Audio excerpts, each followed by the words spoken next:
Make sure you don't miss a thing. Go to starzology.com/newsletter and sign up.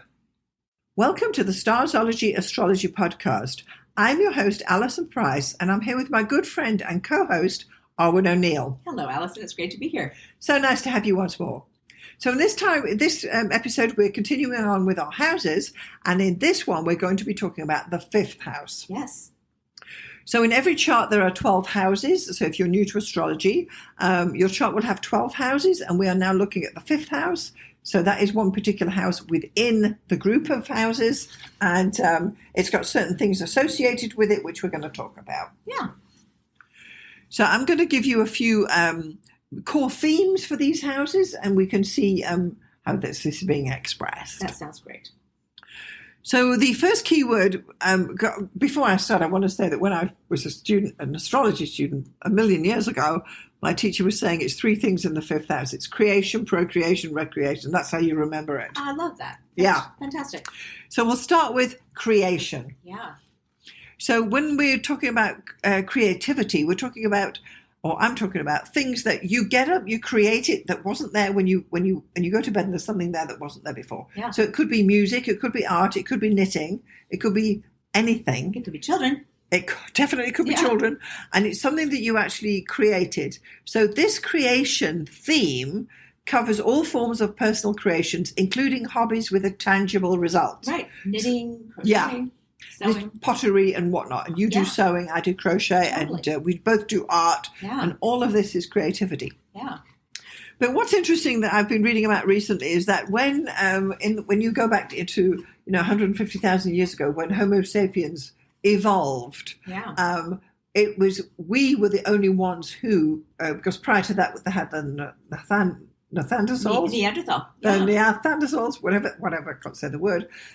They were not created, but we are, because we have met, we as Homo sapiens, modern humans, have left our mark from that point forward. Yeah, art and the written language, and all the things that you dig up, the pottery, the civilizations, the little townships, and these, So we have created, and this, we're going back to the cave paintings now at Lascaux and whatnot, and they reckon they're like, give or take, 50,000 years old, give or take. Yeah. And there's some in Spain and there's some in South Africa. But anyway, and some human person went in there and drew a horse. Yeah.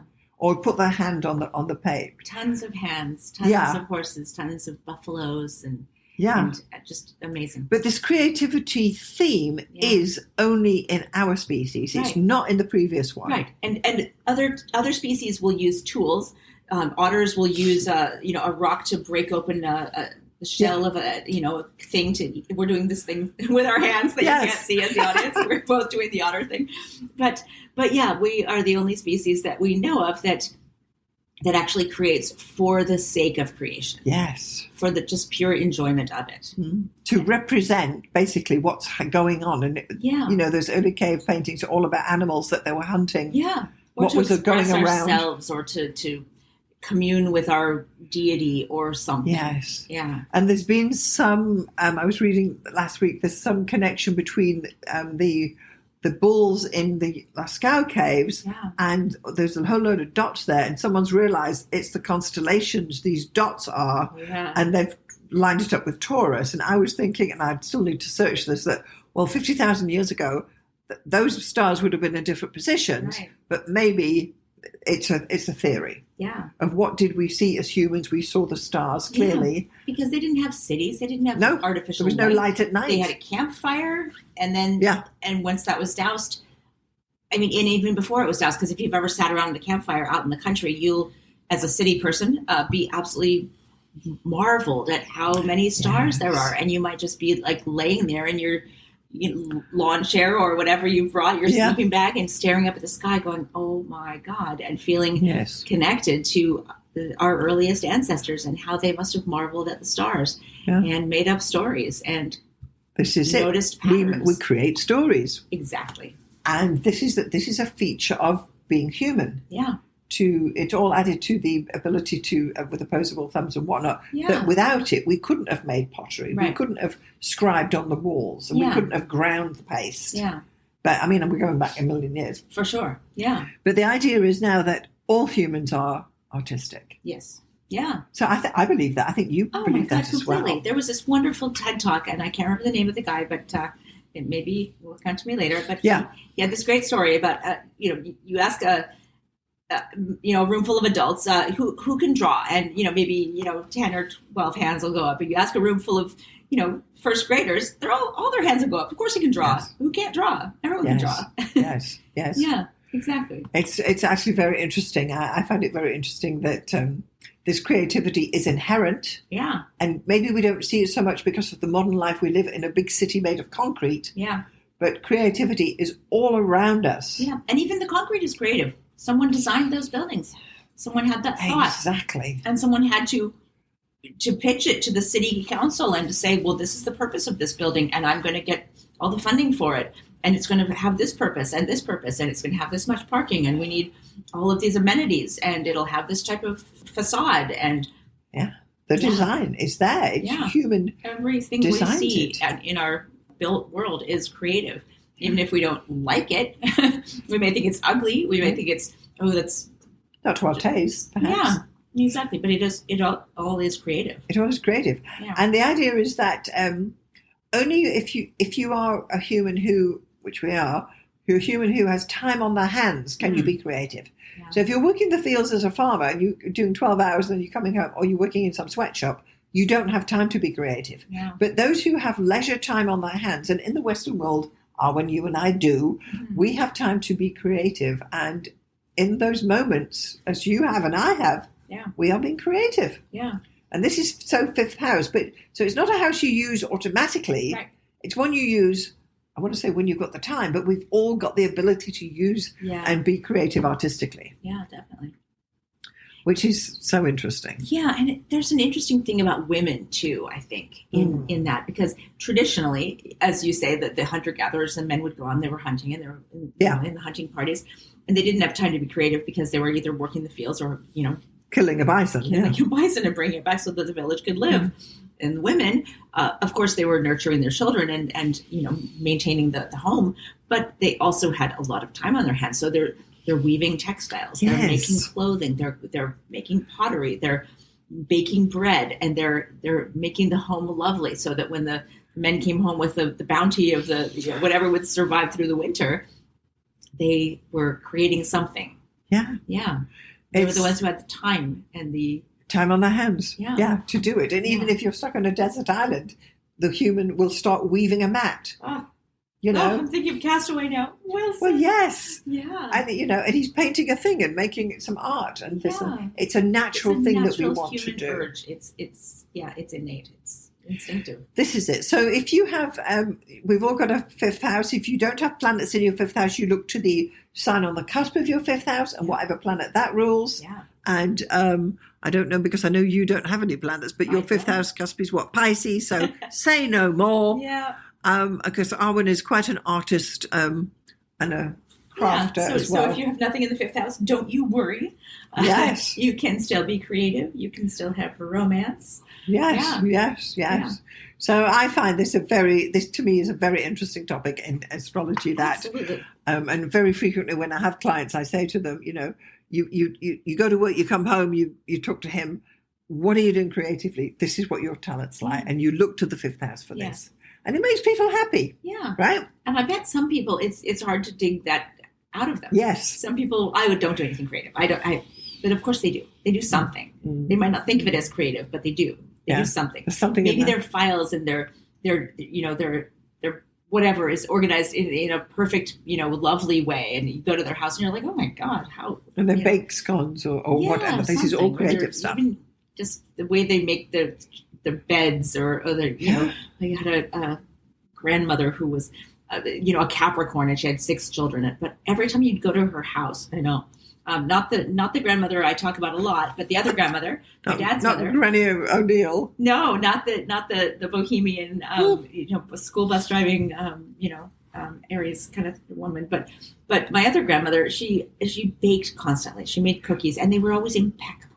Perfectly symmetrical, lovely little, with all the same, number of, chocolate little chips. Yeah, exactly. And we would quote unquote help, all the cousins or grandchildren or whatever. And okay, we've got the Christmas cookies and they've got the Christmas stamp and you can put the green icing on just this exact amount. And it's insanely creative. She wouldn't have considered herself a creative person, but she knitted constantly. She crocheted. People did back then. Yeah. And even, to be honest, even men, when they've got, time on their hands, they go into their shed, don't they? And they start with their woodwork and their metalwork and they're making a birdhouse or something or whatever. Yeah. They like their sheds or their caves to do things. So man cave, yeah. Yeah. Man cave is a creative space. It is absolutely a fifth house space. 100%. It's so great. And I urge everyone to lean into their fifth house because I love it. I live there a lot in my fifth house with stuff. But anyway, so creativity is huge. And even if you go back to, I know this might stick in your craw, but anyway, if you go back to the Bible, it said, in the beginning, God created. Yeah. He created, we create, and it is created. The creation. Yes. And here we are. Yeah. So it's a great thing. That's an absolutely lovely image. That just, because in the beginning, there was the Word. Isn't that true? Yeah. I mean, what could be more beautiful than that? Yeah. I think it's a great thing. So anyway, that creative thought is the spark that everything springs from. Yes. Yeah. Yes. Yeah. So this is a huge thing for the fifth house creation. So So anyway, let's move on because I could be here all night on that one. I mean, well, you have something in the. Oh yes. I mean. So I do. I have 2 planets there, and maybe we'll get to them a little later. We'll get to that when we talk about that. Yeah. Okay. Yeah. So the next thing I have then is procreation. So procreation means making babies. Mm-hmm. So this is the ultimate creation, the ultimate human creation. We can all do it, generally. Mm-hmm. So this includes... Birds do it, bees do it. Yeah. This includes everything to do with procreation. So it's the conception itself, the pregnancy itself, childbirth itself, and even things like contraception is covered in the fifth house, and things like in vitro fertilization or sperm donations as well, and implantments, and I don't know all the words here, but all that stuff that goes on to make babies. Yeah.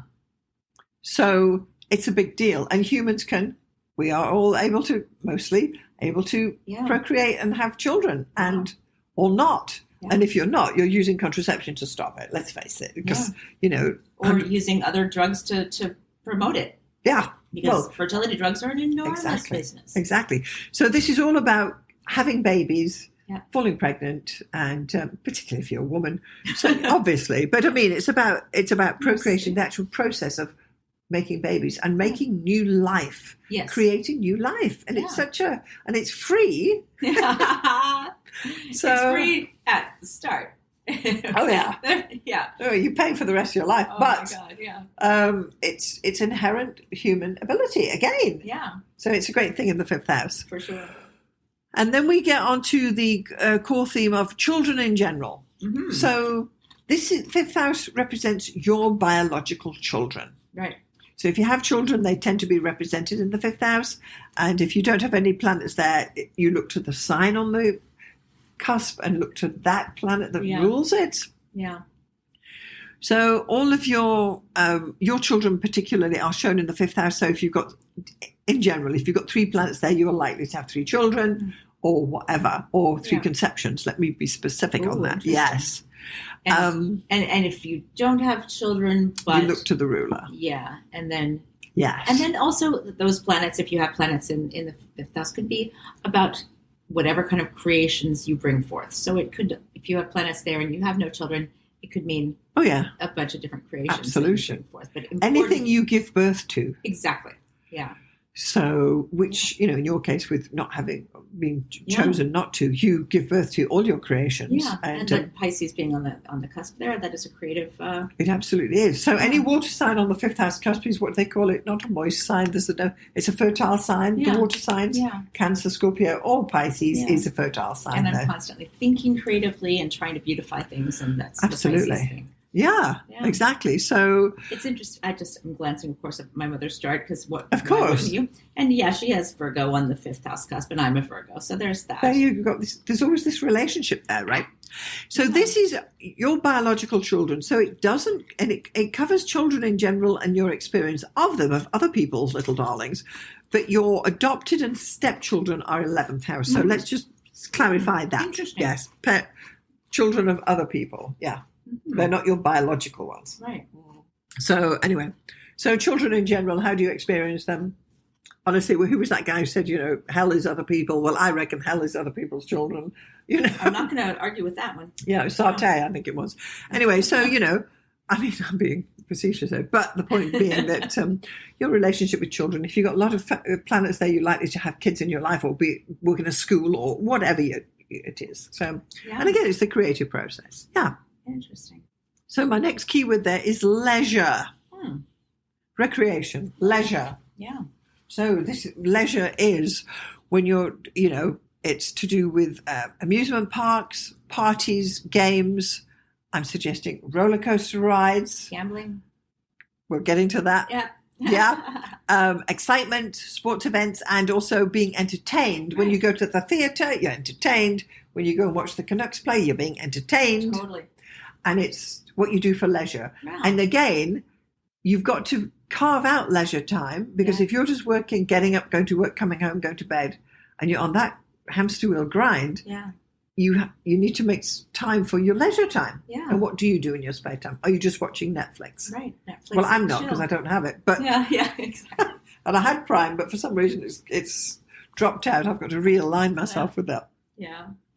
But in your leisure time, what do you do on your right? And that's on the sign of the cusp of the 5th house, which is your type of leisure. Like it's one of those personality tests where like your ideal vacation, it says, going to a big city and taking in all the sights, or going to a beach and laying there and, just. So with Pisces, you've got Jupiter and Neptune. They're going to suggest what? I don't know. What do you do in your spare time? Maybe you have a glass of wine. I don't know. Yeah, I do. Yeah, I'm a social drinker for sure. Yes. And artistic, you go to art things, and this is your leisure time. And I love a beach vacation. I love to lay in the sun. Yeah. And I also love a city exploration kind of vacation. Yeah. So that would be the Jupiter. Yeah. Yeah. Brilliant. So this is all nice. It's a nice house. Nice house. Nothing to complain about there. No. Yeah. Main keyword there is sport. So this is really when you're attending sporting events, or you're going to watch your cricket team or your hockey team play, right. And you are... or if you play in a team, then you are the individual player, but your team itself is shown in the 11th house. Yeah. So it's that you are the player, but the team isn't. So how you relate to that? When you're being entertained by sports as opposed to participating in them. Yes, and if you're a sporty person, or go to the gym and you think it's fun, I don't know. Then that's your 5th house stuff. Right. So again, that's sporty. Leisure. Yeah. Yeah, so I don't lean into that side of the 5th house at all. But anyway. And then we've got risk, and this is what you were saying about. Yeah. So gambling, and go to the casino, buying a sweepstakes ticket, buying a lottery ticket, doing horse racing, betting, sports betting, anything like that is 5th house stuff, which... daring adventure and the thrill of taking a chance. Yeah. If you think it's fun, if you've got planets there, you're going to think it's fun. You're going to do it. Yeah. So you're taking disposable income, hopefully, betting on a horse, and it either wins or it doesn't, and you're taking a gamble, and it's all the things. It's entertainment, it's leisure. Yeah. And you've got this, it's what you do in your spare time. Yeah. So it's nothing to do with work at all, right? This particular house. It's interesting that a lot of these things in the 5th house are things that, taken to an extreme, could be seen as addictive behaviors. Yes. Right? Yes. So I'm not sure. It's not related to the 12th house, but I'm interested in seeing where the relationship is between recreation and compulsion. Interesting. Because, there are many artists for whom art is not a recreation, it's a compulsion. Yes. And just here's my first digression of the evening, yes. Yeah, if you're playing along at home, take a drink. But my mother and I just recently watched one of the top shows right now, Étoile. It's a ballet show, and it's I normally wouldn't watch a ballet show. My mother's super into ballet. She was a former ballet dancer and a former choreographer, and this huge part of her life. And so I was like, yeah, sure, let's watch this. 3 episodes in, we still weren't kind of sure. We were like, yeah, it could be good. It was made by the same people who made The Marvelous Mrs. Maisel. Okay. So that was a super successful and clever, really well-written show. Yeah. But by the 5th episode, we were just totally invested. Hooked. And there's this one amazing speech that this one, the difficult, prima ballerina star of the, show. She's French, and she's, been, sent to New York to work with the New York Ballet. They've done this big trade.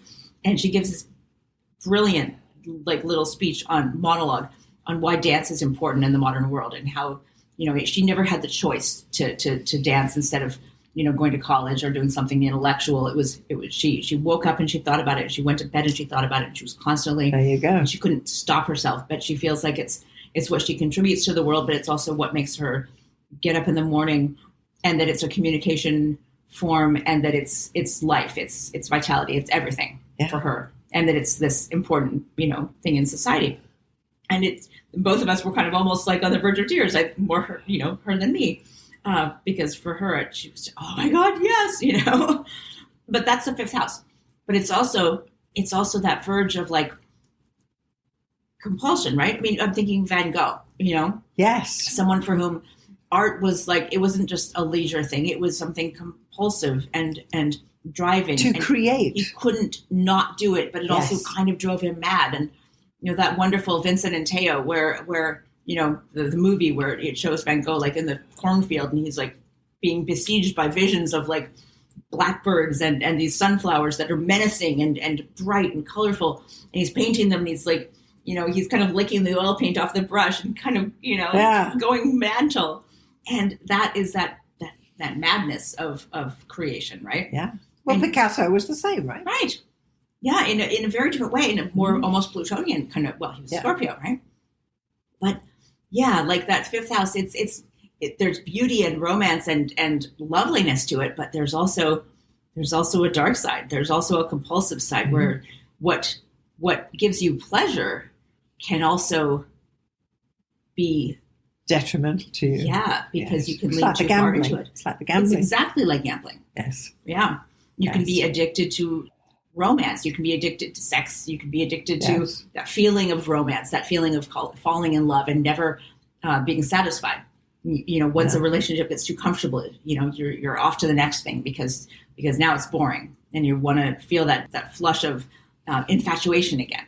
The rush. Right. Mm-hmm.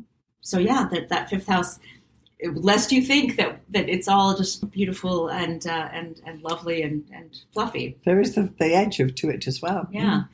One of my daughters, when we used to go to, we went to this roller coaster place. I can't remember. It must have been Disney World when we were there. I can't remember. And she liked the roller coaster. I was never one, so I just stand there and let her go on it. And then she came up to me and she was talking to me, and her eyes were so bloodshot. Oh my. And I said, that's it. You're never going on a roller coaster again in your life, because the spinning of it had... Yeah. Oh. And she went nuts. I said, no. What if that's what's doing to your eyes? And she's like that. Mommy, I liked it. I know. Let me go. But even today, she says, she looks at the roller coasters, but she remembers, and she doesn't go anymore. Yeah. Because of the way it spins you, but she liked the feeling, and which of course people do. That's why people go on it, because you think, am I going to fall off this thing? It's a multi-billion-dollar industry. Yeah, you create these crazy huge things. And someone just bolted it up that morning. No. Yeah. Roller coasters. What a fascinating topic that is. I know, right? We went to an amusement park last year, and we went on one ride that was insane. And I can't do it. It was definitely uncomfortable and awful, and I think Roger felt incredibly awful afterwards. I felt bad, but not as bad People as he did. Throw up on there, I'm never going on anything like that again. But it looked so fun and compelling. You want to... And the lights are going. And it's just like, oh, wow, the human, ingenuity of it. And you want to be scared. You want to be like, this the is adrenaline junkie. That's the thing of the 5th house, right? And this is where they get you at the casino too, because the bells are going, the lights are going, and there's free drinks from some little woman who comes up. And you win a little bit. You're like, oh, I'm on a roll, Yeah. And you gamble and you take a risk, and risk taking this is also unprotected sex, 5th house. Right. Yes. Totally. Great. Yeah. Woohoo. So next up, my next keyword is the stock exchange, and people will argue with this, and they do argue with this, that this is not gambling. No, but it's risk taking. Yeah, it's. You're buying into what stock? I don't know. Maybe you're buying Tesla. Who knows? It's up, it's down. You know what I mean? You never know what they're going to do next.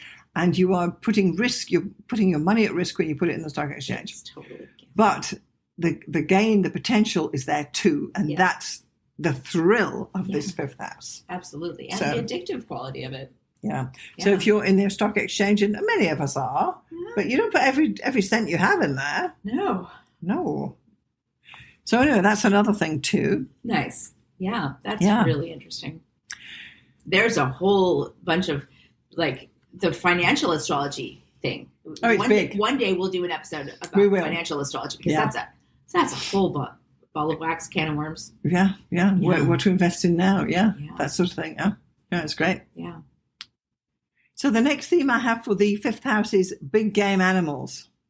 Okay. So anything that's a game. Your South Africa's showing. Yes. Anything that's a game is in the fifth house, but big game animals is fifth house too. Okay. So these are traditionally animals that were hunted, and of course we don't do it today, but back in the day we did. So these are things like lions, tigers, marlin, elephants, and bears. Anything that you've ever seen mounted on a wall. Yes. Yeah. Hunters, big game animals. So there's the big five. It's lions, leopards, elephants, rhinoceroses, and something else I can't remember. And they're known as the big five. And they are all in the fifth house. Is it bison? No. They were African animals. So, gosh, it's not a giraffe because I know. No, it's not a giraffe. It's a giraffe on my wall. So these are generally the carnivores that they go for. Yeah. So anyway. So all of these animals are represented in the fifth house. So if you're a zookeeper and you happen to be the tiger man, that's a fifth house thing. This is, I mean, we don't have tigers. You and I don't have a lion. The lion tamer at the circus. Yes. Yeah. Well, he is fifth house. Yeah. So all of these animals are represented in the fifth house. So if you're a vet, then just know this. That's fifth house animals. Whereas other animals like your pets, your cats and dogs, they're sixth house. Yes. And then farm animals like cows and ostriches and sheep are all 12th house. Right. But big game animals are fifth house.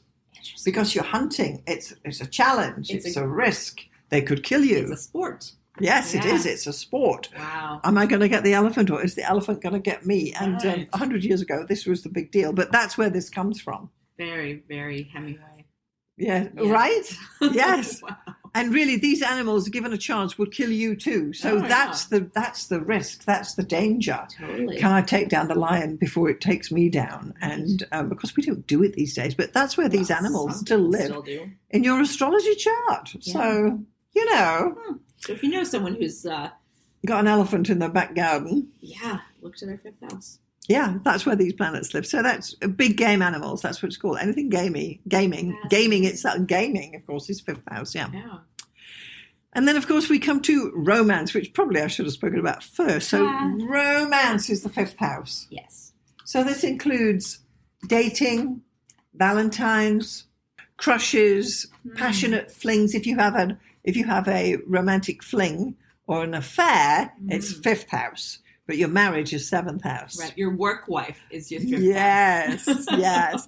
And puppy love and anything squidgy. But first dates and dating is fifth house. So you're more likely to go on multiple dates, but you're only likely to have one marriage partner or two. So what do they say? You've got to kiss a lot of frogs to find your prince. You kiss your frogs in the fifth house. Totally. And dating goes there too. So if you've got planets there, they are likely to indicate the type of people you're going to date or how the dates are going to go. Oh, that's so interesting. Yeah. It kind of is. And because there's a lot more goes on in the fifth house, this is where you've got your dating apps. Tinder and all of that bunch. Yeah. That's fifth house stuff. Yeah. You're taking a chance. Yeah. You're going on a date. Yeah. You're shopping for your perfect match. Yes. Yeah. And have you seen that thing on Instagram? It's this meme it's not a meme, it's like an animation, and it shows like from the 1950s to now, the way that people met each other and partners, like people who got married or partners, or how they met. Oh, yes. And it starts with like introduced by friends or family. It was like, 90% or whatever in the 1950s. And there's a tiny bit who like met. like at a party or at school or blah, blah, blah, blah, blah. And there's only like a few options. And then it gets like, or you met at college, or you met like at a a bar or whatever. And right. That's the 70s. The bar was, the big thing. And then and now, it goes on and on and on. And online kind of like pops up in like 2005 or something like that. And then it just immediately overtakes. And then it's like 80%. It's online. Online Everything dating. else is just tiny sliver. Wow. And it's the vast, vast majority now online. Wow. Online dating. It's huge. I was shocked, actually. I had no idea. I thought maybe 30%. I would have. No. It's 80%. Yeah. Where did you meet your man? I mean, at a party. At a party. Like there you normal, regular people in person. I met my husband while at work. Drunk, Yeah, as God intended. Yes. We met at work. It was like, There you go. At work. That's at work. That hardly ever happens now. Partly because people, whatever, and sexual harassment laws and stuff. And you just can't do it. You can't date people at work anymore. That's not allowed. Yeah. Yeah. So I agree. I mean, I'm sure you're correct that it's all online. And I don't know, what does that say about the future? That you're going to have more and more dates before you find your frog? Or your prince? Or honestly, like, it's so weird to me that it's hard for me to judge. And I know that anyone like 10 years younger than me or younger than that is just going, well, that's how you do it. Like, I know. Like, we're showing our age. It's like we're complaining that there's no tapes and records anymore. Oh, Spotify, Yeah. But it is weird. And I know a lot of people who in the, beginning of the dating, online dating scene would finally meet someone after being online with them for weeks. Months. Yes. And they would have developed such a connection and such, the feeling that they were in love. And that this was the one. And they've talked on the phone and they've emailed over and over and they text every day and they meet in person. And it's like, oh, nope. Because there's no chemistry. There's no chemistry. And then they want $10,000 off you. Yeah. Well, God, now, yeah. But back in the day, it was just genuine people kind of going, oh, how will this work? And then they meet and it's like, oh, nope.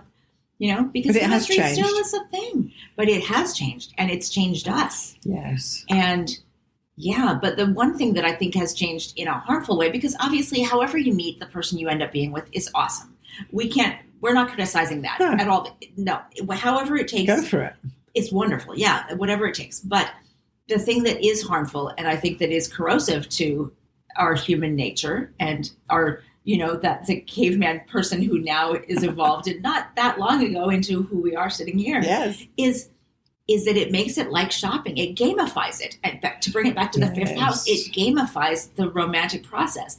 And you always feel like, oh, well, if I just, roll the dice again and again and again, maybe there'll be someone a little bit better of a match. Oh, this guy's a little cuter. This guy's a little taller. This guy's a little better career. Oh, this guy likes dogs. The other one didn't, Yes.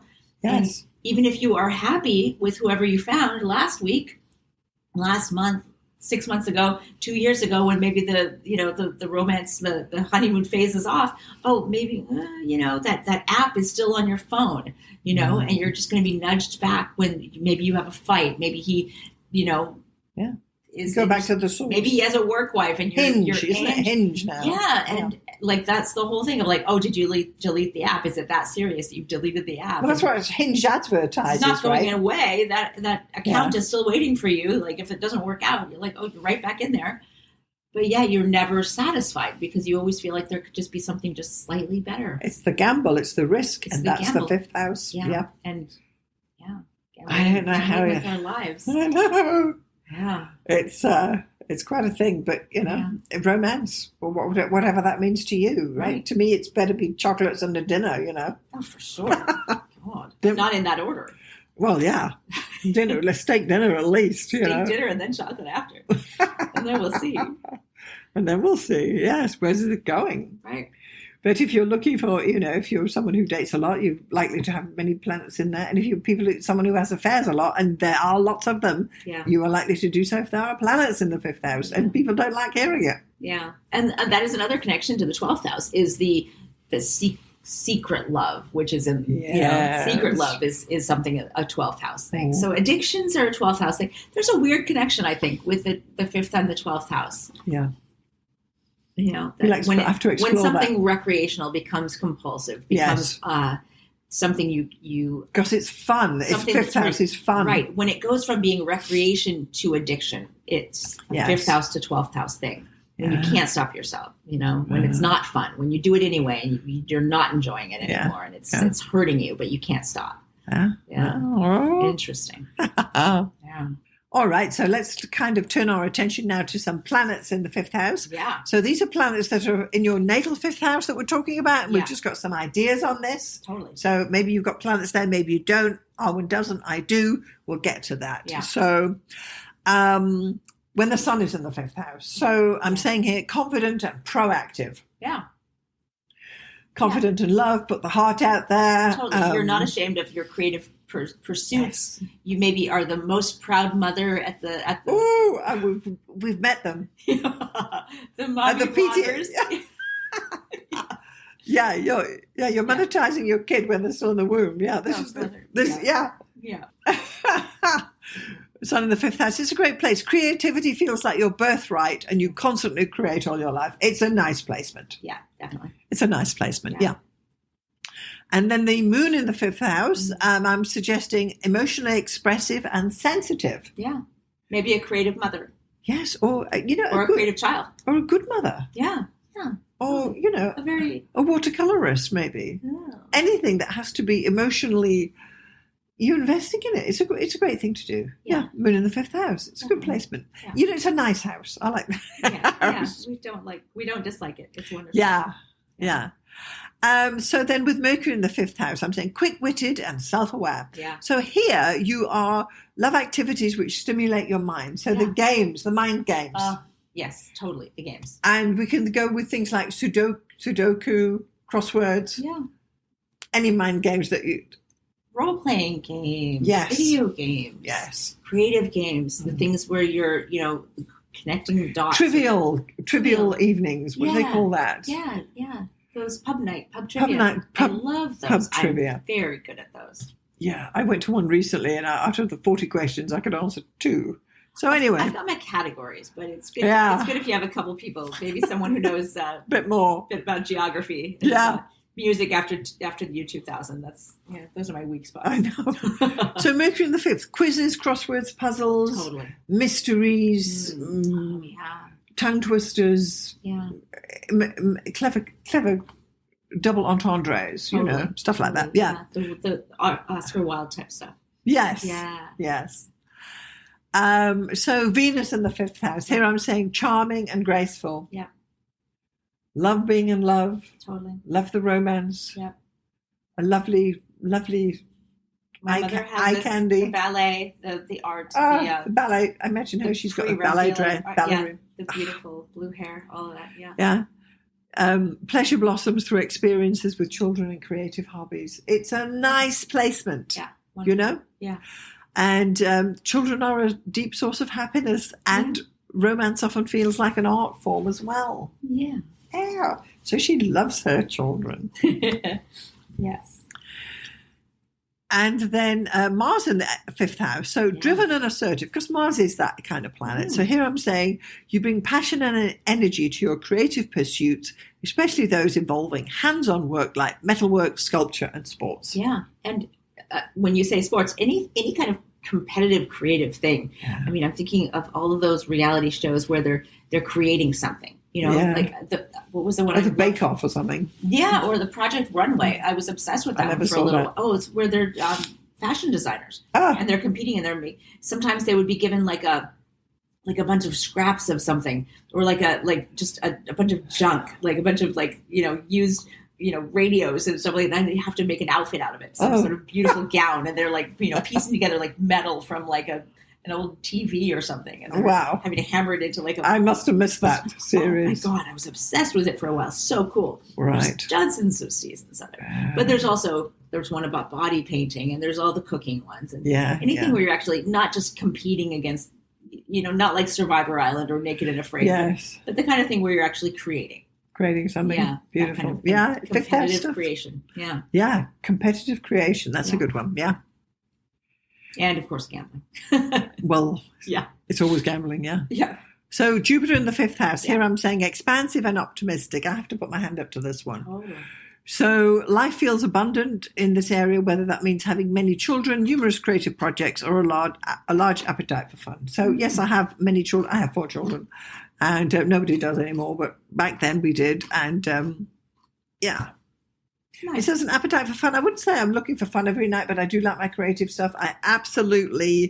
There is not a spare minute that goes by when I'm not got something on the go, because I just can't do nothing. Yeah.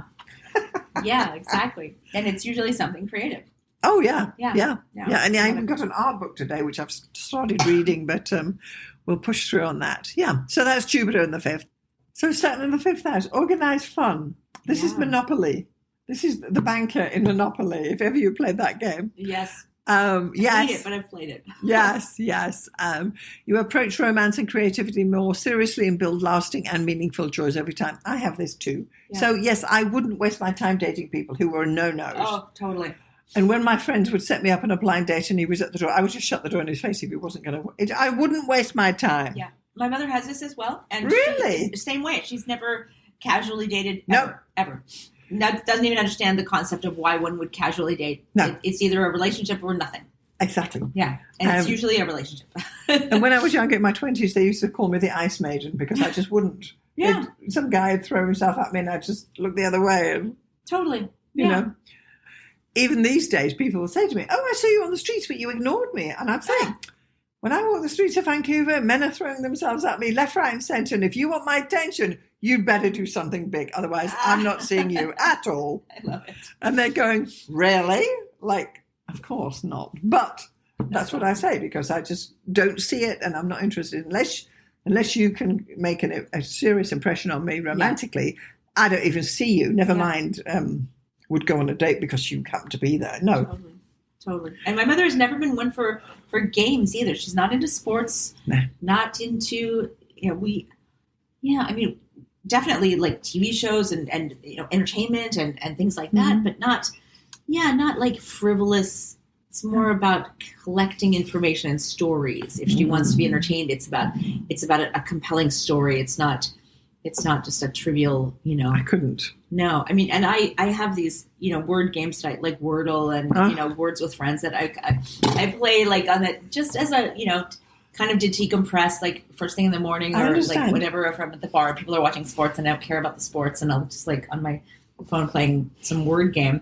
But yeah, for my mother, it's not even attractive at all. Never going to happen. As I say, I went to trivia night with a friend and I got talked into it and I thought, well, not coming here again. Yeah. No, it just doesn't do it for me. Yeah. But an art evening, I'm there. Yeah. Yeah. Yeah, totally. So anyway, so you've got that. That's Saturn in the 5th house. And I don't want to say what I want to say about strict with my kids. Hell yes. Yeah. We had our rules. We had our rules and regulations about what happened and what didn't happen and what was acceptable and what wasn't. Yeah. And even today they talk about how strict I was as a parent. But anyway. Hilarious. I know. Yeah. Little old me. So Uranus in the 5th house. Here I'm suggesting independent and original. Mm-hmm. So what are we saying? You seek excitement and uniqueness in your recreation. So this is the guy who's way off with his art, crazy with his music, and people don't get it. But what are they, famous after they're dead or something? What do you call that when you... Oh, yeah. Posthumously. Yeah. Posthumously. Yeah, this is the guy who's inventing the escape room, who has the idea for the app, who wants to entertain other people with some bizarre... Crazy the technology. Choreographer who has this crazy idea that nobody gets and nobody understands until they actually see it in the in completion, and then they're like, "Oh my god, that's brilliant!" But it just makes no sense at first because it's so original. I don't know if you've seen that video on YouTube about the song "Somebody That I Used to Know" by CDK. Yeah, the video. I've seen one. But you'd remember it if you saw it. Okay. The choreography is mind-blowing. Okay. And it's like got 27 million views. It's just so, whoa. Cool. It's that sort of thing. Yeah. Uranus in the 5th house. Yeah. I don't know who the choreographer was. But I've seen something with that song mixed with Dreams by Fleetwood Mac where it's like a split screen and half of them are doing one song and the other half are doing the other song, but it blends perfectly and it's so cool and original. You're like, what? This is by CDK, which I think is a Netherlands dance group by the sounds. I don't know who they are, but it was just like, whoa. Yeah. Yeah. Whoa. Nice. Anyway, That's awesome. I'm going to have to look that up. Yeah, definitely. And then how about Neptune in the 5th house? Dreamy and mysterious. Well, isn't Neptune always dreamy and mysterious? Always, yes. So what are we saying here? Art, definitely music, definitely choreography. Yep. Dance. Ballet. Photography. Filmmaking. Painting. All of these. Those. Yeah. Watery, oil-based. Watercolors even, yeah. Yeah. Movement-based. Mesmerizing. Glamorous. Yes. And if you have children, they will be artistic. How gorgeous. Ballet dancers. Neptune in the 5th, yeah. Totally. I don't know anyone with this, yeah. Yeah. So I'm saying here, you experience romance like a beautiful, sometimes otherworldly dream, and may have a love for music, painting, or acting. So that is Neptune in the 5th. And maybe,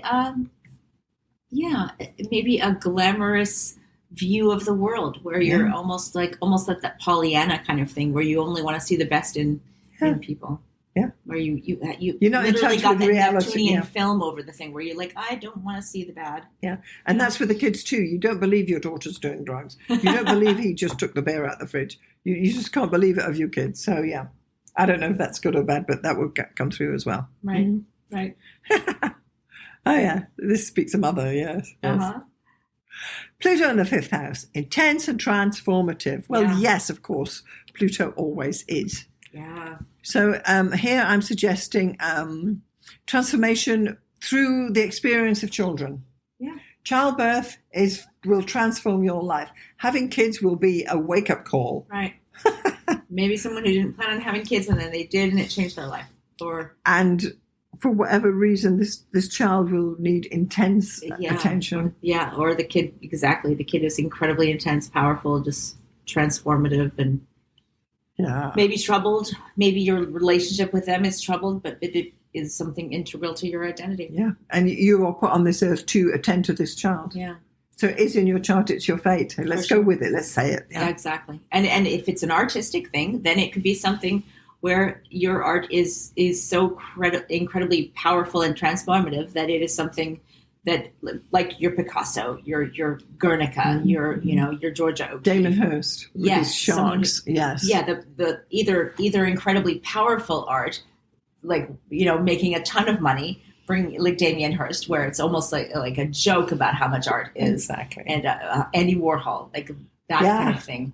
Or it's something where it's the Guernica art itself, the Guernica, the Picasso, where the art itself is transformative, and just looking at it can, be so mind blowing that you actually change. And these are art pieces that once you've seen them, you will remember them, and that's the power of these art pieces. Totally, yeah, yeah. Mm-hmm.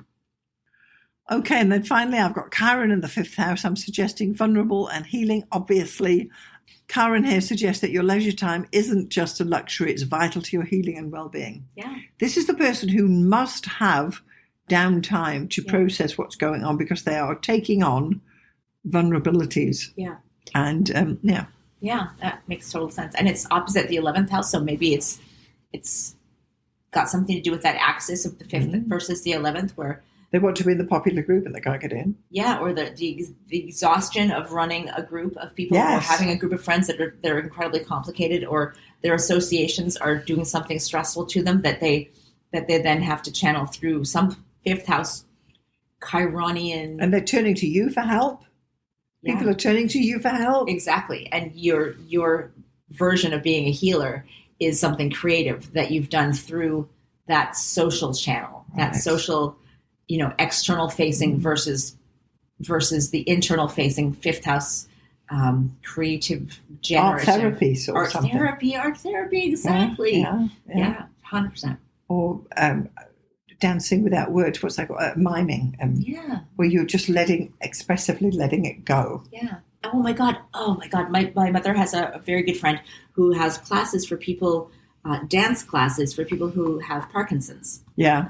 And it's this movement therapy for people who have movement disorders. And amazing. Yeah. It's that sort of thing I that can't we're talking about. Literally even talk about it without kind of bursting into tears, because I've seen some of these videos and it's just, I can't. Yeah. But it's amazing. And it is incredibly transformative for them. Mm-hmm. And, Mm-hmm. highly recommend if that's something that you can at all comprehend and want to be involved with. That is a thing, and it's really cool. All right. Yeah. So North Node is the very last thing, I guess. And I would say that just bringing in again that 11th house, 5th house sort of dichotomy where it's the external group versus the internal creative force. And your entire purpose in life is to accumulate whatever those group forces are and somehow distill them into something that's solitary and creative, whether it's through, procreation or art or something recreational. It's your destiny to be creative. And maybe you're one of these, all these movies that came out, I think in the 80s and 90s where I'm thinking of Awakenings, or there was some other one where I think Robin Williams, where like the tragic clown who transforms people who are ill or mentally unwell, and there's this transformation through art or humor or even the Dead Poets Society. Exactly. Yeah, exactly. Yeah. That's that 11th house, 5th house thing where your groups are the feeding kind of into this creative generative process. Yeah. Yeah. Super interesting. Yeah. Totally. Great. Let's have a look at some of the idea about some of the planets as they transit through the 5th house. We'll just quickly whiz through these. You know how we quickly whiz through things. So when the sun transits the 5th house, which would happen once a year at the same time every year, so it's going to be in there for probably 1 month, give or take a whisker, and you are likely to enjoy and revel in, and the spotlight is on your artistic creations. Yeah. So, good time. Yeah, definitely. Right? The moon transiting the 5th house. Mm-hmm. You put emotion into your artistic endeavors. I'm going to lean into this art because this is where I express myself. I think you do too, right? Absolutely. Even in the writing and that, you've got a better chance to get your writing down at this time too. Yeah, yeah, totally, for sure. Mercury transiting the 5th house, your mind is active and thoughts are on, obviously, your children, your creativity. Should we take a risk? Shall I take a gamble? Shall I tell that joke? Is it risque? Yes, it is. Well, let's do it anyway. You know. Yeah. So you got that kind of putting your foot in your mouth when you're talking because you're just going for it. Yeah, and it's okay. Yeah, exactly. Right. Yeah. And you think, all righty. Yeah. And maybe you can take something else and, take something out of that risk that I've learned something. I've learned that people are kind of okay when I tell a joke or tell a joke. Whatever. Kind of funny. Yeah. And then Venus transiting the 5th house. This is likely when you're going to go on a date that really you love. Yeah. Ish. Yeah. Totally. I mean, it happens every year. We're not all going on dates every year. But if you are looking for someone, this would be a great time to meet somebody to fall in love with. Yeah. Yeah, you'd be more open to it, and the time is right because Venus is there, right? So, I need to pay attention to that now. Yeah. And then Mars transiting the 5th house, actively chasing down a romantic quest. Yeah. If you've been avoiding talking to that person you like at work, or maybe not at work because you get in trouble, but maybe at school or whatever. Yeah, making the dog park. Making the first move. Making the first move, yeah. Seeking that partner, doing something about it. Yeah. Yeah. Taking a risk. Yeah. Taking a risk, yes. Jupiter transiting the 5th house. Lovely. Gorgeous. Well, even when any of these planets come through, you're likely to have children because, why wouldn't you? But here we are doing a growth through art, I want to say, where I don't want to say through your kids because, it happens every 12 years, but to develop and expand your creative juices. Expanding your horizons. Yeah, what you can do. Can you do acrylics, or shall we move on to oils? Right. Or trying something new. Shall we try the guitar? Or, exactly. Or whatever. Yeah. Trying a new medium. New medium, expanding your skills that way. Mm. And then Saturn in the 5th house. So this is going to be there for about 2.5 years. Yeah. Is it monetizing your art? Is it getting rid of things that you tried and didn't work, but you've still got that half done canvas? Drawing the line? Yeah, and going, okay, I've got a pile of stuff. I've got a pile of half finished stuff. Whatever. Get rid of it when Saturn's there, yeah. Yeah, yeah, just weeding out that, and so that you can create in a more fertile environment. Yes. Because you don't have these little corpses of half-finished. It's like weeding the garden so that the good things can grow. I like that, yeah. Yeah, that's a good idea for Saturn, I think. That's a good one, Weeding the garden. Yeah. All right. And so Uranus transiting the 5th house. Now, it's likely to be there for 7 years, give or take. So it's a long time. Yeah. I mean, that's a brilliant, wow. Original creative endeavors. Yeah. I want to say difficult teenagers as well, because that's bound to be the thing too. But it's got to be a time where you find your original, and you're not just cloning other people's stuff. Yeah. Now you're creating your own patterns, your own paintings. Paying attention to your intuition. Yeah. And actually doing something with those intuitions, those sparks of creativity that come to you, the bolt of brilliance, the bolt of lightning that comes to you. And as Elizabeth Gilbert wonderfully described in her TED Talk about, like, when that bolt of inspiration comes to you and you're like, I'm in the car, I'm driving, I can't write this thought down. Like, please, don't come to me now, Yes. But you must pay attention to the muse. The muse will not come to you if you don't pay attention to her. That's right. Yeah. That's right. Yeah. I had a friend who, because we do crochet patterns too on the side, I had a friend who was making stuff, and I said, well, why don't you write the pattern down? She said, but it's somebody else's pattern. I said, you've got to do your own patterns, original patterns, always, and move away from just following Aunt Agatha's XYZ pattern. And it was mind-blowing for her to think, but could I do this? Absolutely you can. Yeah. Because, I do it, you see, with all my crochet stuff that's half-baked over here on the chairs. It's all my original patterns, because I couldn't possibly follow on Agatha's thing. Why would I do that? Wow.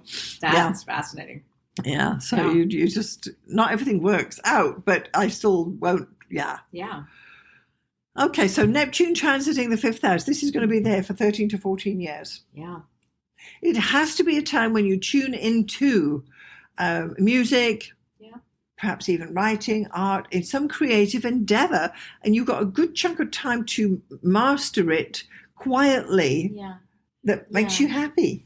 Yeah, and it might not be for public consumption. It might just be something that you do for yourself, for healing purposes, because it makes you feel good, or because it helps you to get out some sort of trauma or answer some sort of question, or you're working writing through stuff. You're writing for yourself. You're doing the stream of consciousness, or the poetry, or writing songs that are just for you, and learning to play something that you don't necessarily ever feel like you'll play in front of an audience, or dancing for yourself, or it's self-care, isn't it, through music or art? And with children, I would think that, we all go through phases where we have less, strong communications with our parents or with our children. And I would think that maybe a Neptune transit could indicate a time of confusion in your ability to communicate with your kids, children. Of course. And that's, that obviously happens a lot. And you could lose them at that time, really. And not know why. Not understand what happened. There's a nebulousness. But it could be a beautiful thing. It could be, there's that beautiful, glamorous quality of Neptune, but there's also the old timey, definition of the word glamour, which was like a spell being cast over you, like a glamour. You can't see the wood for the trees. It's almost like a curse. Yeah, it's like you're casting a spell over someone and they can't see what's actually happening. So, it's a definite. There's a cautionary sort of thing about Neptune, especially with children. Yeah. Oh. Less so with art, but yes. Yeah. But also you could be pulled into some artistic or a gambling endeavor where you feel like it's a good idea, but it turns out that you were hoodwinked. Right. Then that's another thing about Neptune is disillusionment and delusion and addiction and compulsion. Mm-hmm. So there's pitfalls. Tricky, it's a long transit too. Yeah. Okay, and then Pluto transiting the 5th house. Yeah. I had this in the years when I was bringing up my kids, and it just went on and on. 25 years of bringing up children, and what can I say? It's just all I did. Yeah. Yeah. But there you have it. And it could also be a thing of monetizing, finding a way to be powerful through your art or through your children, or passing on a legacy to your children somehow, imparting them to be powerful in the world. Yeah. Well, transformative. Yeah. Being transformed by your children. Well, this was before social media, so I probably would have monetized my kids from the day one. But no. But you were transformed by them for sure. Absolutely. It was just, there was just no end. It was, Yeah.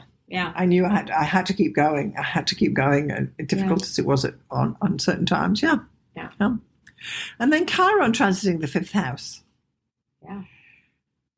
Healing through art. This is what we've spoken about, right? Mm-hmm. That you can, it's not going to be a wound that comes to you, or it could be, but ideally, if you see it coming, you want to heal yourself in various ways through creative endeavors. I want to say it that way. Yeah.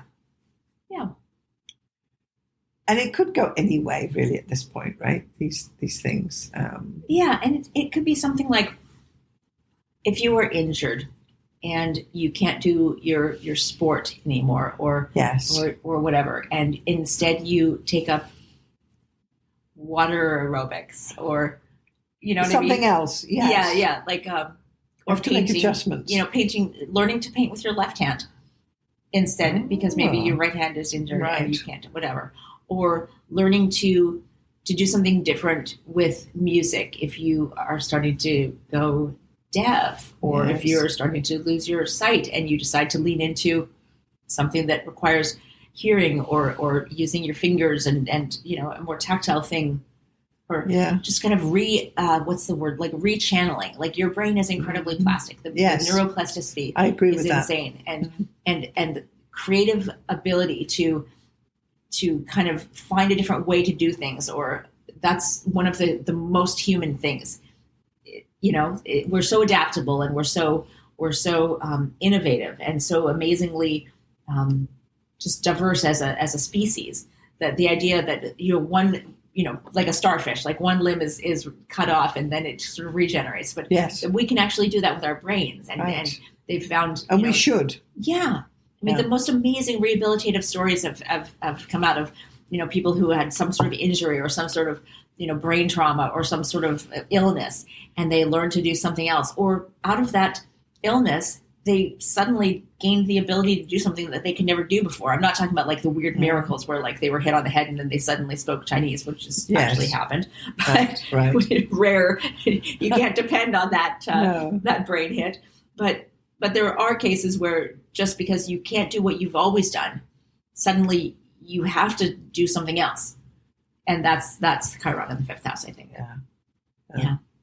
Great. Yeah. And how would you feel then about the North Node then transiting through the 5th house? I don't really think about North Node transits that much, but I'm sure that there is. Go back and listen to what we said about the North Node in the 5th house, and that would be the time to focus that way. Mm-hmm. But it lasts for 2 years? Yeah, give or take. Yeah. So I'm sure it's a thing. Totally. Where your destiny is more creative than it maybe has been. If you're stuck on the rat race and you're on the treadmill and you just get up, go to work, come home, and so many people live this way. Yeah. To break out and find time for yourself. Yeah. To explore your creative side. This is what I want to say. And think about there are so many people who we hear these stories of I lost everything. I lost my job, but then that was the moment where I realized I didn't need all this stuff and I could just go into the wilderness and or whatever, or live in a backpack and have a van. And those are extreme stories, but less than that. That one relationship that's a crutch, but you're not really happy. But all of a sudden, he leaves you, and then you realize, oh my God, I've been in a shell all these years, and I could branch out, and oh my God, I could find love again, or I could do my art, or I could move to another city, or whatever. All of these things that you felt were such a part of your personality, but then all of a sudden, when it's taken away, you realize, oh my God, I'm not all that. That was just a shadow over me. A shadow or a shell or something, and you can always find another shell, or you could crawl out from under the thing and remake yourself in a completely new form. I think so. I think you could recreative regeneration as well. Yeah, right? the human... Like the starfish, like you're saying. Exactly. Or an octopus or any of these. Yeah, exactly. Oh, they do. Yeah. Do they? Oh, amazing. My goodness. And they can also escape from almost any kind of container. Yeah. Okay, so we've been looking at the fifth house. We've looked at the main themes for the fifth house and what you can anticipate there. We've also looked at some planets natally in your fifth house in your birth chart, what their meanings may be. And we've also briefly gone over some of the transits as planets transit through your fifth house and what you can anticipate at that time. Oh, I just realized something I want to add. Yeah? Pluto in the fifth house, Squid Game. Oh, Squid Game. Perfect example of Pluto in the fifth house. There you go. And they die, don't they? I've just binged like the first 2 seasons of it. I can't wait for the third. Okay. Amazing. So there you have it. There you go. Pluto in the fifth Squid Game. Let's go. So if you found value in this episode, please do consider sharing it with anybody who'd be interested. Make sure you're getting our newsletter, and you can sign up at starzology.com/newsletter. And additionally, make sure you're getting Arwynne's newsletter, and you can find her at... I'm at mspink.net. That's mspink.net. And I am blogging and sending out newsletters every Saturday. I talk about art and movies and books and goddesses and my weird personal life history. And it's good to read. Yeah, it's all a lot of fun. Yeah, indeed. So, Arwynne, well, I want to thank you so much for joining me again here today. Thank you for inviting me. This has been excellent. And thanks to everyone, and we'll see you next time. See you next time.